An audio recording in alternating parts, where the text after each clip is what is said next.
Section 9.6, we have the ratio test and the root test. We'll do the ratio test first. Consider the sum from n equals, it doesn't really matter where it starts. I'll start at 0, I suppose. 0 to infinity of an, where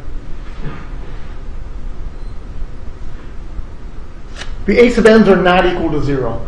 The a sub n's could be positive numbers, they could be negative numbers, but they can't be 0. So this might be an alternating series, it might not be. Consider? Oh, the second word is ratio. Ratio test and root test. Ratio test and root test.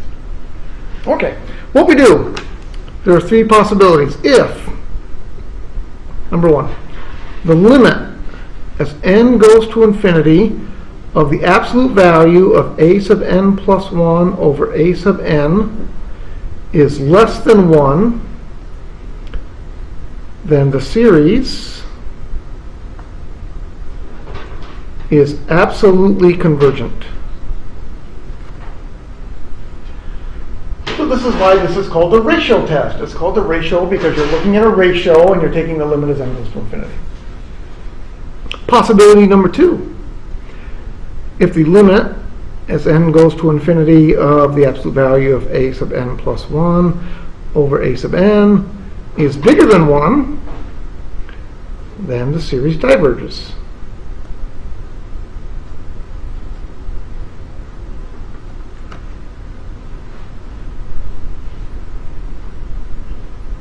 So what's possibility number three? If the limit equals 1. Possibility number three, if the limit as n goes to infinity of our ratio equals 1,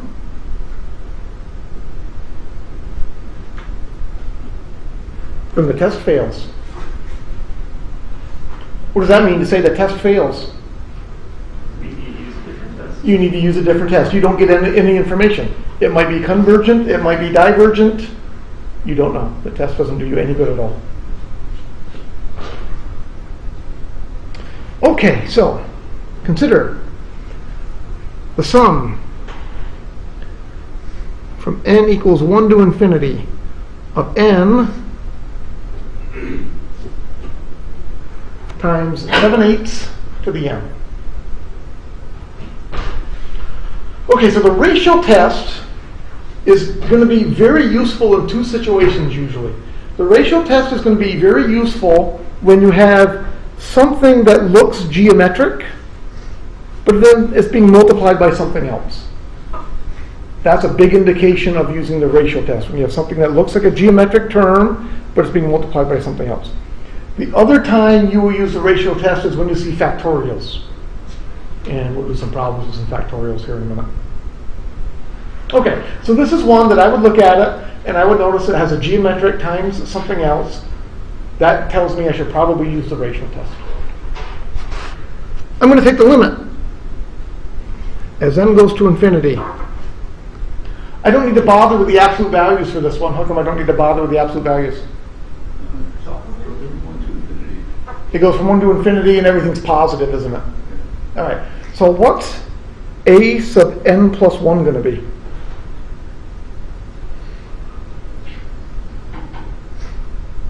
What does that symbol mean? All right, well, what's this symbol? What's a sub n? N times 7/8 to the n. So that's what's going to go on bottom. So what's a sub n plus 1?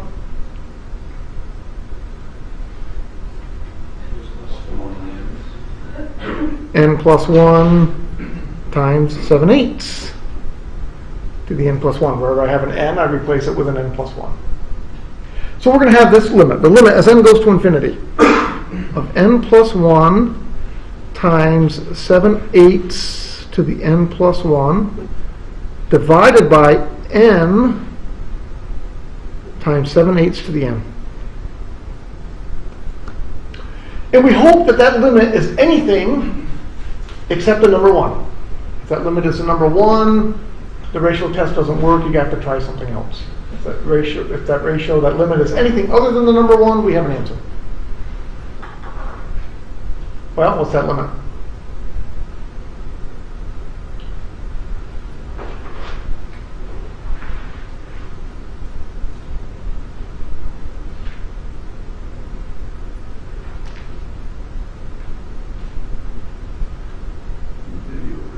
It's in the form infinity over infinity, absolutely. Because when n goes to infinity, are you sure it's infinity over infinity? Because when n goes to infinity, n plus 1 goes to infinity. Well, what happens with 7/8 to the n plus 1? What's 7/8 times 7/8 times 7/8 times 7/8 over and over and over again, getting closer and closer to? Closer to 0. Closer to 0. So that one's infinity, that one's 0, infinity times 0. It might be 0, might be infinity, might be anything in between. So I'm not convinced that that's infinity over infinity. I'm also not convinced it's 0 over 0, though. Which tells me I'm not convinced I can use L'Hopital's rule. But that's okay, because I didn't want to use L'Hopital's rule anyway, because I didn't want to take the derivatives. Those are going to be kind of ugly. Let's do a little algebra. This is the limit as n goes to infinity. N plus 1 over n. What's 7/8 to the n plus 1 divided by 7/8 to the n?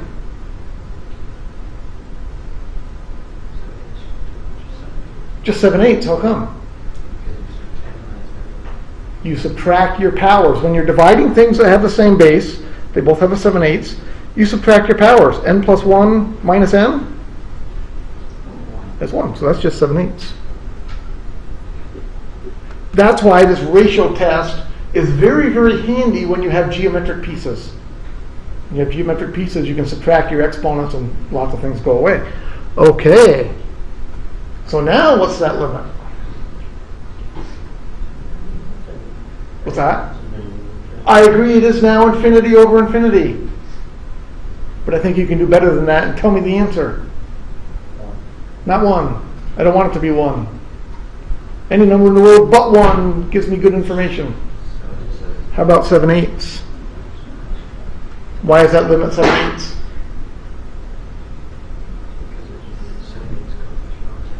The power on top is 1. The power on bottom is 1. So you use the ratio of the leading coefficients at 7/8 over 1, which is 7/8. 7/8 is smaller than 1. So what does that tell me about that series? Absolutely convergent. Would be my answer.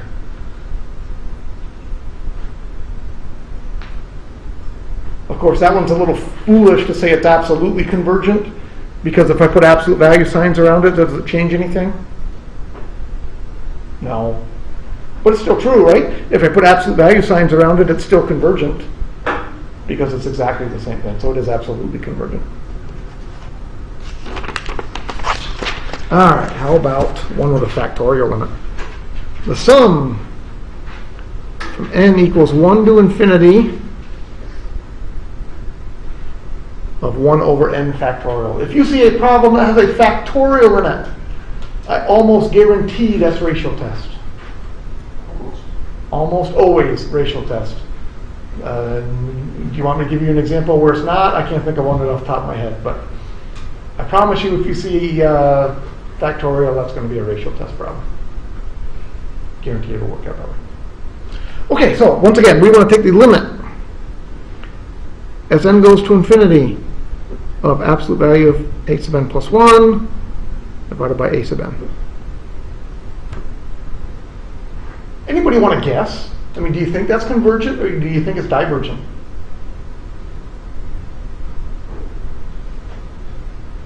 Any guesses? 50-50 chance of being right. Why do you think it's divergent?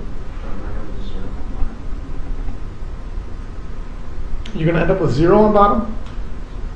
Well, when n gets really, really big, n factorial is really, really, really big. So you're going to end up with 1 divided by something really, really, really big. So you're going to be adding up a bunch of things that are close to 0.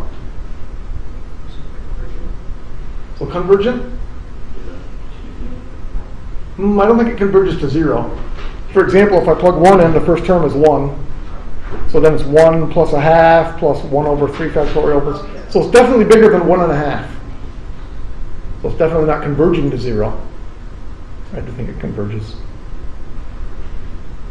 What can you tell me about n factorial? Like what's 3 factorial? 3 times 2 times 1, which is 6. What's 4 factorial?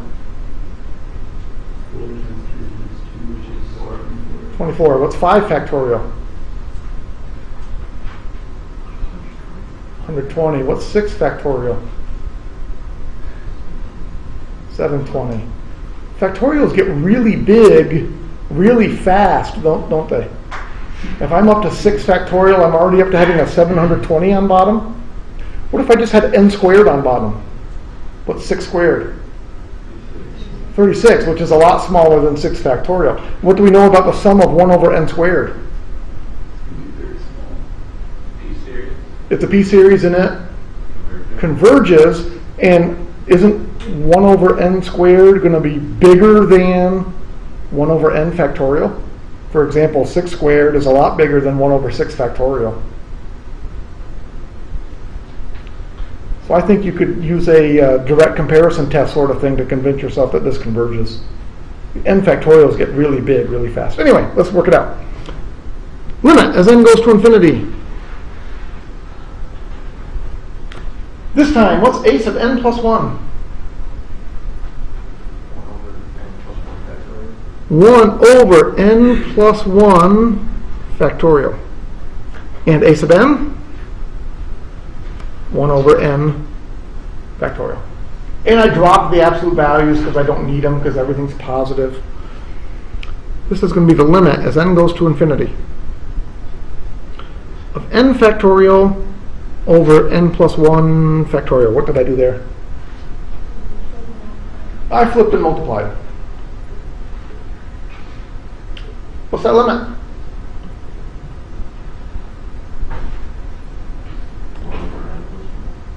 It's 1 over n plus 1?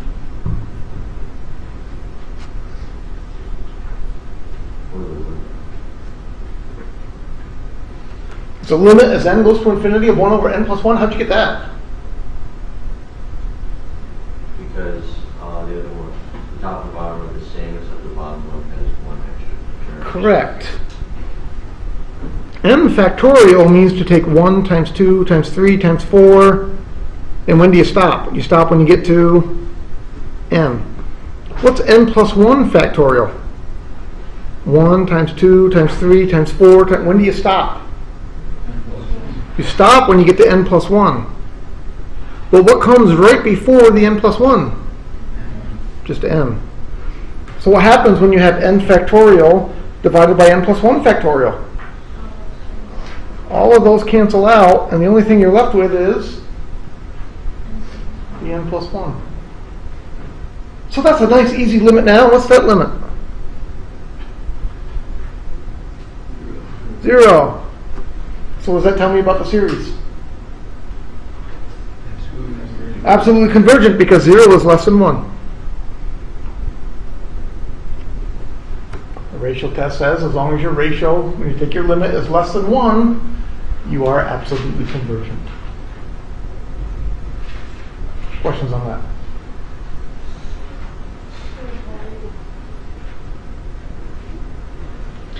Okay, how about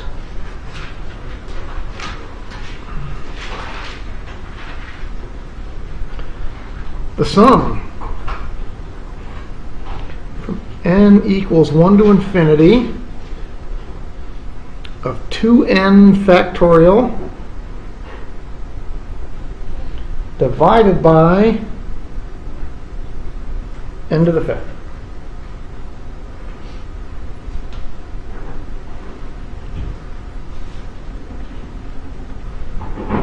Once again, you see that problem on a quiz or a test, you should look at that problem and right away you should notice that that has a factorial in it. So right away you should think ratio test. Alright, so limit. N goes to infinity.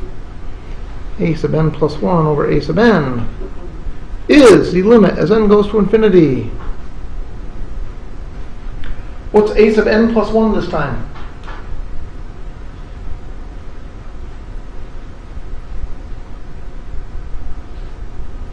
Is it 2n plus 2 factorial? 2n plus 2 factorial. Excellent. A lot of people will say 2n plus 1 factorial. It's 2n plus 2. Why 2n plus 2? Because n has to be n plus 1, so you have to distribute 2. That's right. When you plug in the n plus 1, you have 2 times n plus 1. You got to distribute that 2 through. A lot of people will say 2n plus 1 right there. It's 2 times n plus 1 factorial. So it's really 2n plus 2 factorial. And then down on bottom we have n plus 1 to the 5th. And then we divide that whole thing by a sub n plus 1. That's 2n factorial divided by n to the 5th. Flip and multiply. That's the limit as n goes to infinity of, I'm going to write this as 2n plus 2 factorial divided by n plus 1 to the 5th times n to the 5th. Did I just say 2n plus 1 factorial? I meant 2n plus 2. I wrote 2n plus 1. So I have 2n plus 2 factorial divided by n plus 1 to the 5th times n to the 5th over 2n factorial.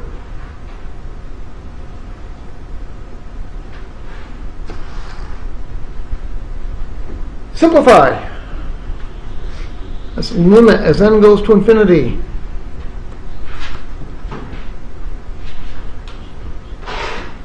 How can I simplify that?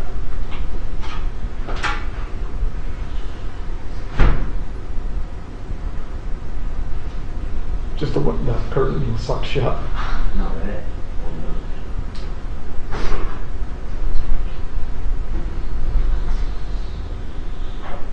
How can you simplify those factorials?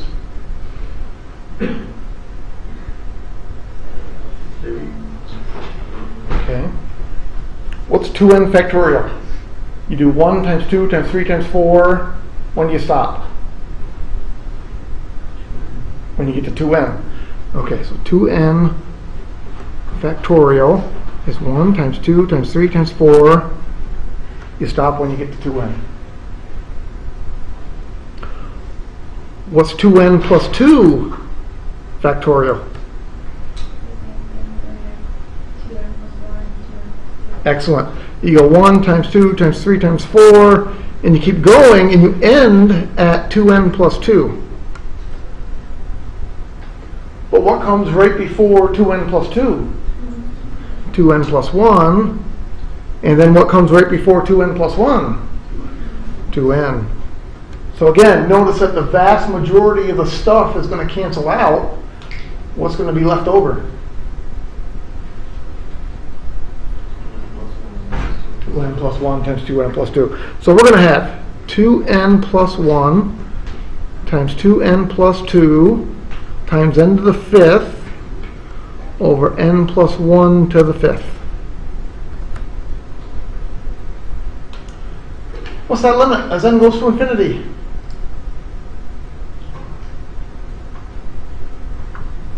Infinity, why? Because the power on top is bigger than the power on bottom. The power on bottom is n to the 5th. The power on top is n to the 7th. You FOIL that out, you get an n squared. You multiply by the n to the 5th, you get an n to the 7th. The power on top is bigger than the power on bottom, so you get infinity. What does that tell me about my series? It diverges. Why? Infinity is bigger than 1. That series is divergent. Does it matter if you put the factorial sign outside those parentheses if there was no parentheses? Does that make a difference? Say that again. There's a 2n factorial in the very start of the problem. Yep. Does it matter if there's parentheses there? Yes. That's an order of operations thing.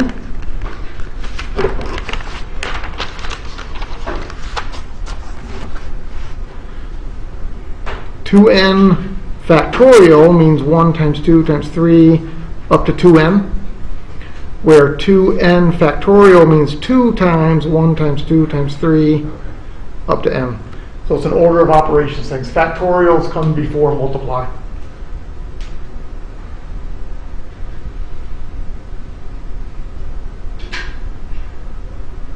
So are those the same thing?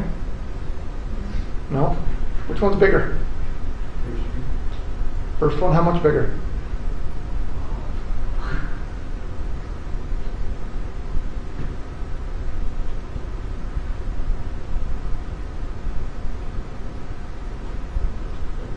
If I ask you to take 2n factorial and divide it by 2 times n factorial, could you simplify?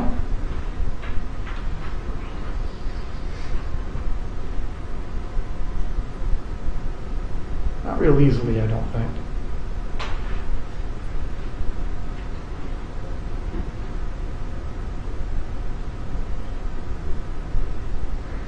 It's tempting to say it's pretty easy to simplify because this one ends at a 2n and this one also ends at a 2n. So it seems like stuff's going to be able to cancel out. The hard part is what's going to be left. Because here you're going to have a 2, a 4, a 6. There's a 2, there's a 4, there's a 6. Stuff's going to cancel. But I don't know how to write what would be left over. It wouldn't be easy to write, I don't think.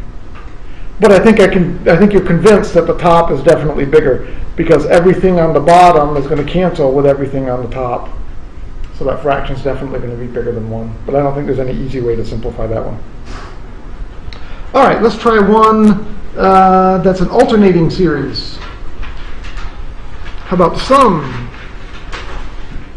from n equals 0 to infinity of -1 times 2 to the 4n, or -1 to the n I meant, times 2 to the 4n divided by 2n plus 1 factorial.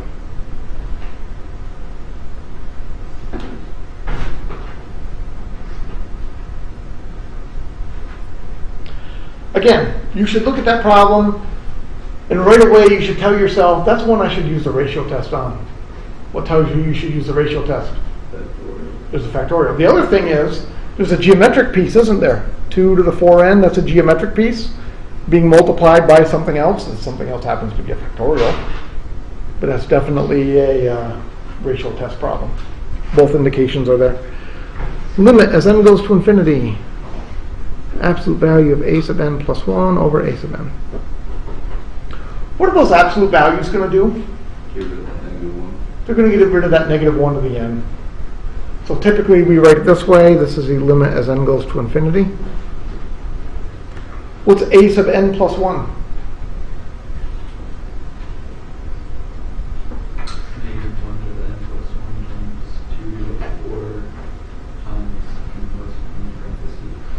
Okay, so you have, I'm not going to bother with the -1 to the n plus 1, because what's the absolute value is going to do to that -1 to any power? Typically we don't write it, we drop the absolute values. So it's going to be 2 to the 4 times n plus 1 divided by, what goes on bottom?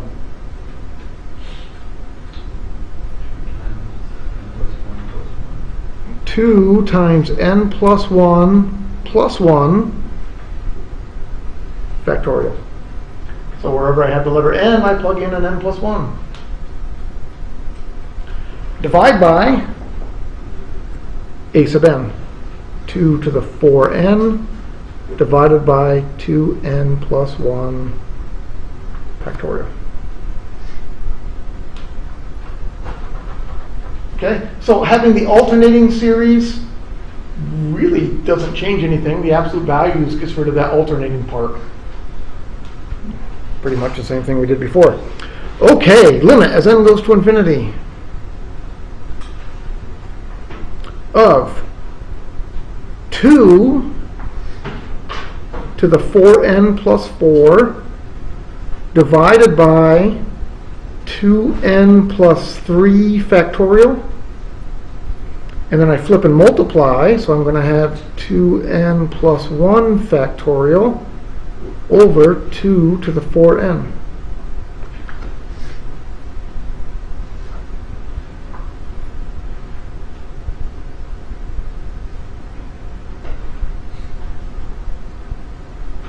That is the limit as n goes to infinity.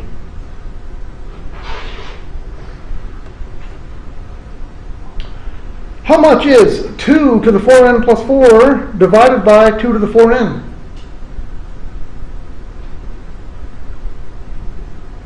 Two to the 4, how come? You subtract your exponents. 4n plus 4 minus 4n is 4, so that's 2 to the 4. How about 2n plus 1 factorial divided by 2n plus 3 factorial?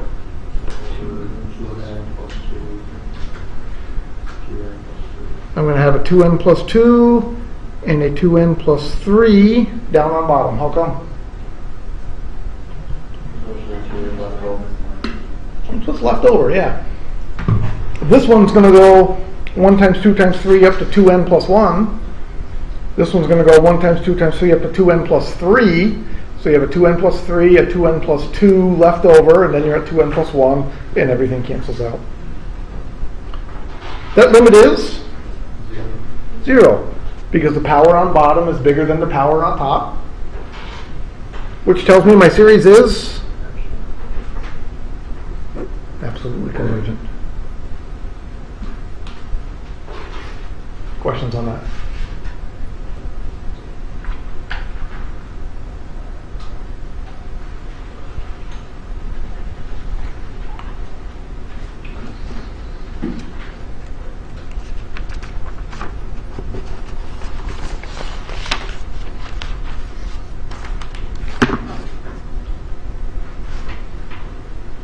How about the sum from n equals 1 to infinity of n squared over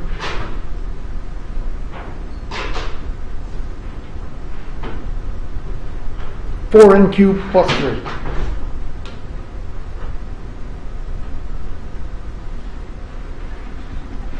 What would you do with that one?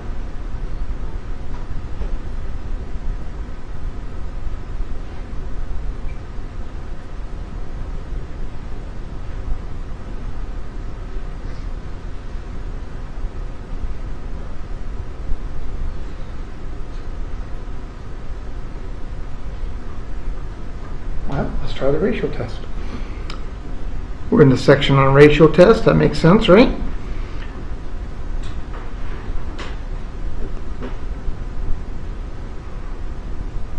We really don't need the absolute values because, again, everything's positive, but I put it in there anyway. All right, what's a sub n plus 1? N plus 1 squared divided by 4 times n plus 1 cubed plus 3 divided by n squared over 4n cubed plus 3.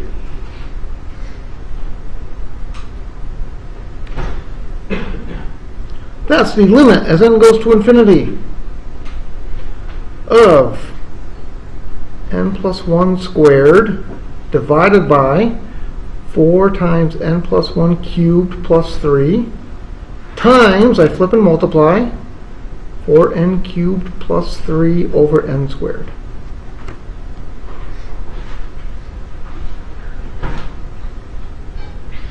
What's that limit? 1. Why 1? Because after you multiply through everything, you have a power of 5 on top and on bottom. If you FOIL everything out, this is going to be an n squared, and you multiply by this, you're going to have an n to the 5th at your biggest power. This one, if you FOIL it out, you're going to get an n cubed, multiply by that n squared, you're going to have an n to the 5th. So you go to your leading coefficients.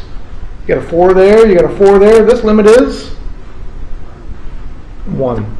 So what does that tell you? It tells you absolutely nothing. It tells you the ratio test didn't work. That's what it tells you. Okay, so if I had seen this problem on a quiz or a test, I would not have tried the ratio test. Why not? There was no factorial and there wasn't a geometry. There was no factorial and there was no geometric piece. Those are the two things you're looking for a ratio test. This one didn't have those. It didn't have geometric, it didn't have factorial. Ratio test is probably going to fail. So what test should I use? The root test.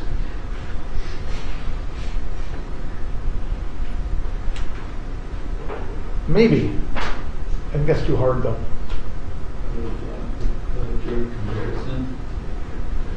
Direct comparison? Or limit comparison? Why limit? Because direct comparison might not tell you anything, but limit will always tell you something. Direct comparison, you might not have the right direction, you might not have the inequality in the way you need it to go, but the limit comparison test doesn't worry about the direction of the inequality. So, I almost never use the direct comparison test. I almost always use limit comparison test. What am I going to use limit comparison test to compare it to? 1 over n. Why 1 over n? Because you look at your biggest powers, it simplifies to 1 over n. What do we know about 1 over n? It's a divergent p-series. In fact, it's that famous divergent p-series. It's called the harmonic. So, this is what happens. Sometimes you try the ratio test, and sometimes the ratio test fails. And that's the way it goes. If the ratio test fails, you try a different test. In this case, I think we have two really good choices. I think option number 1 is to use the limit comparison test. I think that's your best choice. But I do think another test would work.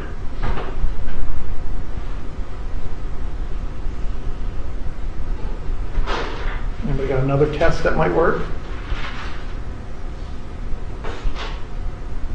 Direct comparison goes the wrong way, by the way. Because if I take n squared over 4n cubed plus 3, is it less than or bigger than 1 over n?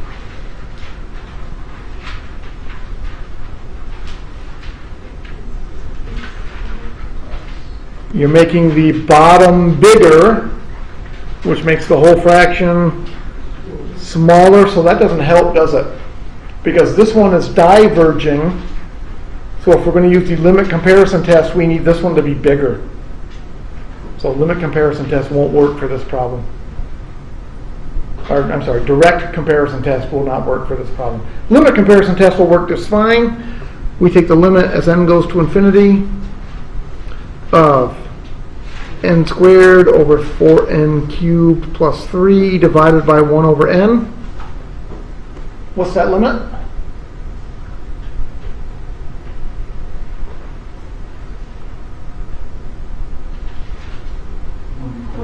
Flip and multiply, you have n cubed on top, you have 4n cubed on bottom, that's 1/4. Which tells me both are divergent, so that's a divergent series. But that still doesn't answer my question, what other test would work? Which one? I think the other one that would work would be the integral test. Can you integrate this? It's a u sub. U is the bottom. You get 12n squared. That's going to take care of that n squared. I think the integral test would work on that one. But I almost never use the integral test. Why not? It's a lot of work. Because in order to use the integral test, I first have to show that all the hypotheses are true. What were the hypotheses for the integral test? Continuous, positive, and eventually always decreasing. Continuous, positive, and eventually always decreasing. So before I can use the integral test, I need to take the derivative of this thing and show that it's decreasing, which is kind of a pain in the neck.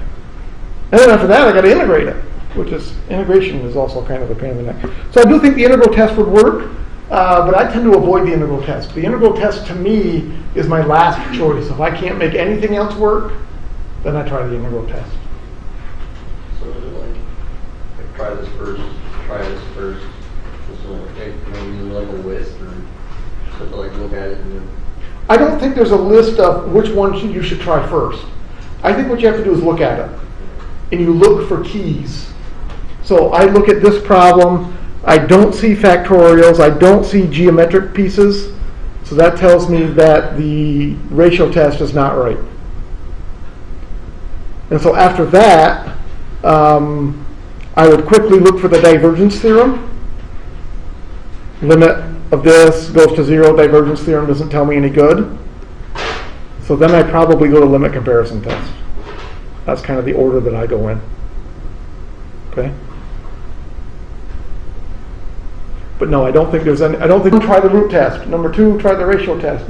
Because a problem like this, I don't see the keys that tell me this is a ratio test problem, so that tells me the ratio test is most likely going to fail. So I don't even want to try it. If it's most likely going to fail, why waste my time with it? If the divergent theorem tells that it's divergent, can we just end it there? If the divergence theorem says it's divergent, then you are done. You don't have to try anything else.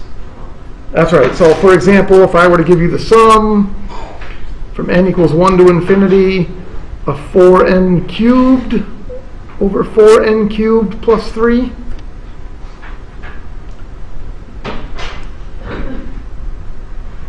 That would be a divergence theorem problem. How come?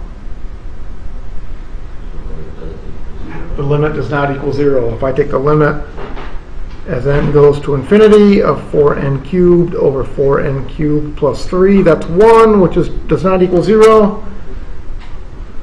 Divergent. So that's my favorite test, because this is the quickest and easiest one. The problem is, most of the time it doesn't work. Most of the time that limit is 0, and the divergence theorem doesn't tell you anything. It might converge, it might diverge, you don't know. So when we saw n squared over 4n cubed plus 3, there was no factorial or geometric piece, so it would fail with the root test. Will it fail if we have a factorial or a geometric piece? Is there a situation where it'll fail? Possibly. I can't think of one off the top of my head.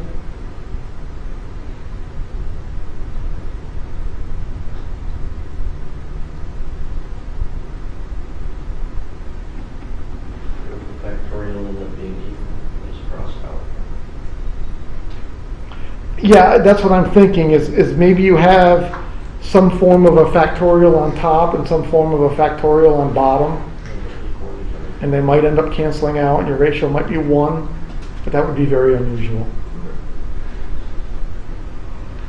All right, so let's talk about the root test, our last test.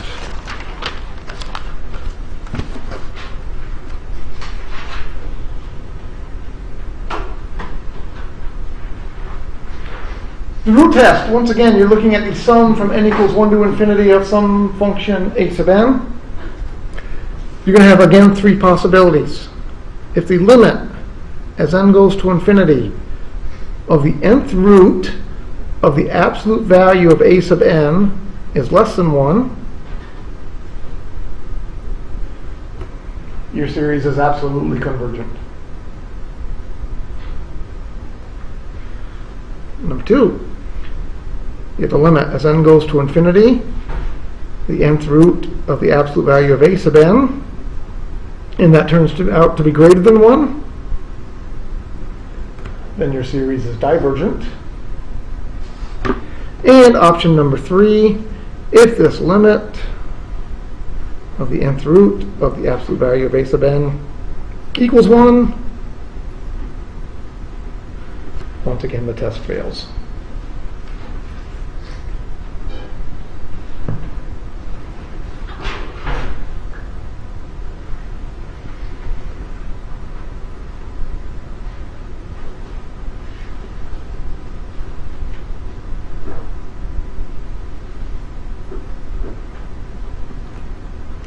Recognizing root problem tests is probably the easiest one to see. You should look at that problem and you should immediately say, I want to use the root test. What tells you on that problem that you immediately want to use the root test?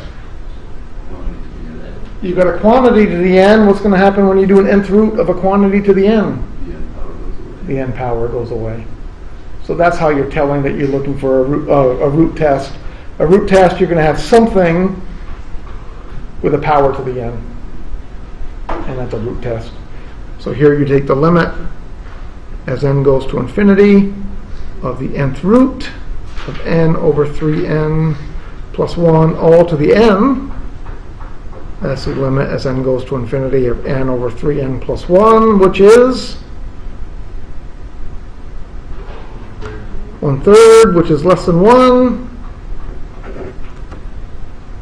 Convergent.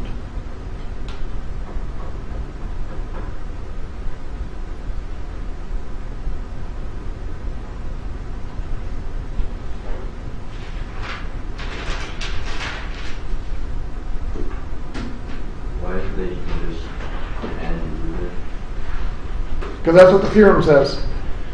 The theorem says you take this limit that involves an nth root. And if that limit turns out to be less than 1, good news. Greater than 1, diverges, equals 1, you're in trouble, try something else. So, one more of these. These are the easiest ones. Like I said, I think these are the easiest ones to identify. The sum from n equals 1 to infinity of ln n over n to the n.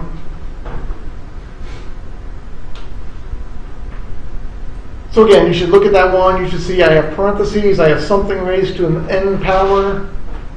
That's a root test because I want to do the nth root to get rid of that nth power. Limit as n goes to infinity of ln n over n to the n.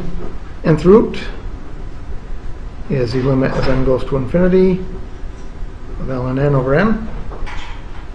What's the limit as n goes to infinity of ln n over n?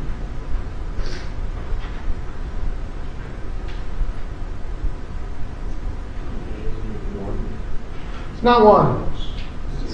0. Why 0? It's a L'Hopital's rule problem. That's in the form infinity over infinity. I can use L'Hopital's rule. That's the same as a limit as n goes to infinity of 1 over n over 1. Derivative of the top, derivative of the bottom. That limit is 0. Since that limit is less than 1, that series is convergent.